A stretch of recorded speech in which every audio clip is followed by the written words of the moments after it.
Hello my देवता लोग प्रणाम। तो पिछले वीडियो में हम लोग अकाउंट को पहचानना सीख चुके हैं।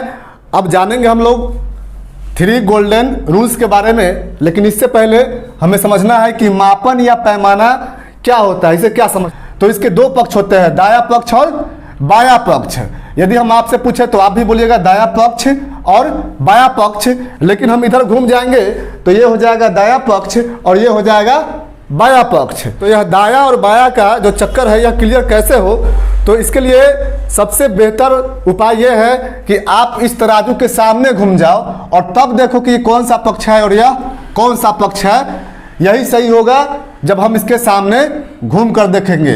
तो ये पक्ष मेरा सही पक्ष हुआ, एक पक्ष दाया और एक पक्ष बाया। तो कहना यहाँ पे यह है कि कोई व्यक्ति बाजार जाता है, आलू का रेट पूछता है, उसको रेट भी पड़ता है, आलू भी अच्छा लगता है, आलू का सब्जी भी अच्छा बनता है, और वह क्या करता है कि 1 केजी आलू खरीदता है, घर पे लाता है और 1 घंटा के बाद उसे रिटर्न करने चला जाता है, यानी कि फेरने चला जाता है।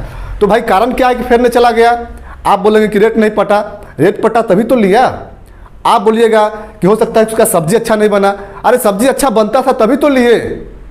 तो इसका एक ही कारण है कि हमने घर पे लाके उस आलू को तौला, जोखा, नापा, तो पता चला कि वह आलू 1 किलो नहीं था, 900 ग्राम था।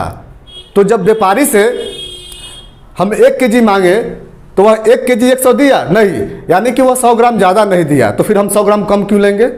तो जब 100 ग्राम वह ज़्यादा नहीं दे सकता है तो 100 ग्राम कम हम क्यों लेंगे? तो लेन देन तो कभी होगा नहीं।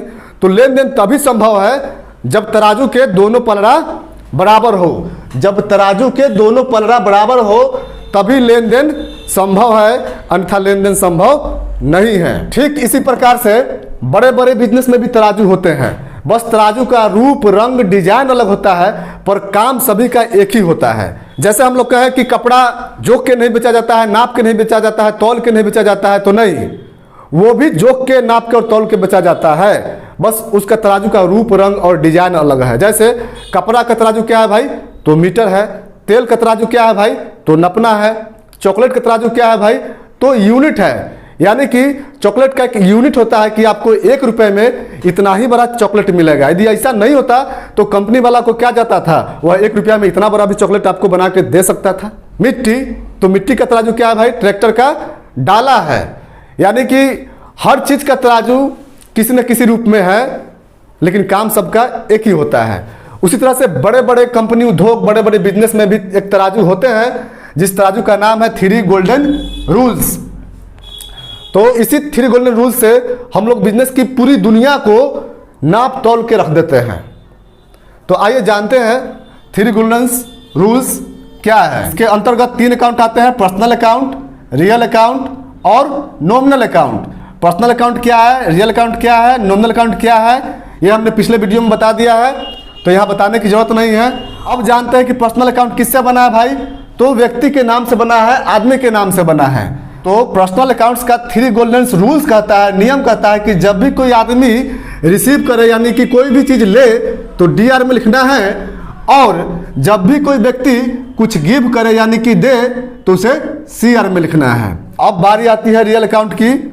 तो रियल अकाउंट किस चीज से बना है भाई? तो माल या संपत्ति से बना है।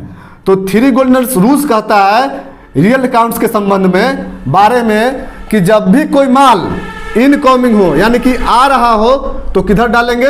DR में, और जब भी कोई माल जा रहा हो, यानी कि आउट गोइंग हो रहा हो, तो किधर डालेंगे? CR में। अब आते हैं नॉमिनल अकाउंट के बारे में। तो नॉमिनल अकाउंट किसी से बना है? आय व्यय से, नहीं तो लाभ हानि से। तो 3 गोल्डन रूल्स कहता है नॉमिनल अकाउंट के बारे में कि कोई भी एक्सपेंसेज हो रहा हो या कोई भी लॉसेज हो रहा हो, यानी कि कोई भी व्यय हो रहा हो या कोई भी हानि हो रहा हो, तो उसे किधर लिखेंगे? DR में। और कोई भी इनकम या प्रॉफिट हो रहा हो, यानी कि आय या लाभ हो रहा हो, तो उसे लिखेंगे CR में। तो अब आते हैं DR पे और जानते हैं कि DR का फुल फॉर्म क्या होता है। तो DR का फुल फॉर्म होता है डेबिट, और डेबिट कहां से लिया गया है?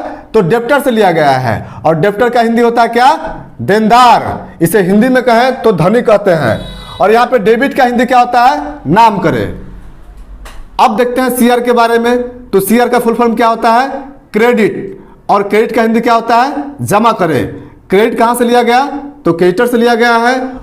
और क्रेडिटर का हिंदी क्या होता है? लेनदार, और लेनदार का हिंदी होता है ऋणी। अब इसी 3 गोल्डन रूल्स को हम लोग इंग्लिश लैंग्वेज में जानेंगे कि कैसे दिया गया है। तो 3 गोल्डन रूल्स पर्सनल अकाउंट्स के बारे में क्या कहता है, तो कहता है कि डेबिट द रिसीवर, यानी कि कोई भी व्यक्ति कोई भी चीज़ रिसीव कर रहा है तो किधर लिखो, डेबिट में। तो हमने भी यही बतलाया है कि पर्सनल अकाउंट में कोई भी व्यक्ति कोई चीज़ रिसीव कर रहा हो तो कहाँ लिखो, डेबिट में।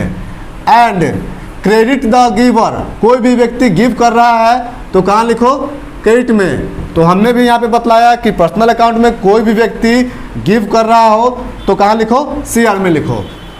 अब 3 गोल्डन रूल्स रियल अकाउंट के बारे में क्या कहता है, तो कहता है कि डेबिट व्हाट्स कम इन, यानी कि कोई भी माल या संपत्ति आ रहा है तो कहाँ लिखो, डेबिट में लिखो।